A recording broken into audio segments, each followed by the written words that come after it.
Class 12 তড়িৎচুম্বকীয় আবেশ অধ্যায়ের একটি এমসিকিউ। একটি তারের কুণ্ডলীতে 0.05 সেকেন্ড সময়ের ব্যবধানে প্রবাহ মাত্রা +2 অ্যাম্পিয়ার থেকে -2 অ্যাম্পিয়ারে পরিবর্তিত হলে তার মধ্যে 8 ভোল্ট বিভব পার্থক্য তৈরি হয়।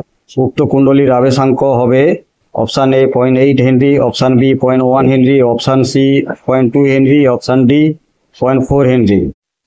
এই সমস্যাটিতে দেওয়া আছে প্রবাহ মাত্রা +2 অ্যাম্পিয়ার থেকে -2 অ্যাম্পিয়ারে পরিবর্তিত হয়, সুতরাং প্রবাহ মাত্রা পরিবর্তন হবে DI = 2 - -2 = 4 অ্যাম্পিয়ার।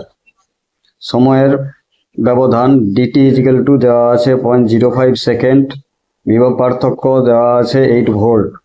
তো আমাদের নির্ণয় করতে হবে কুণ্ডলীর আবেশাঙ্ক L সমান কত।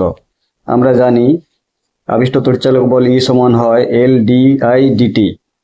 তো এই পরিবর্তে 8, DI এর পরিবর্তে 4 এবং DT এর পরিবর্তে 0.05 বসিয়ে পাই L = 0.1 হেনরি।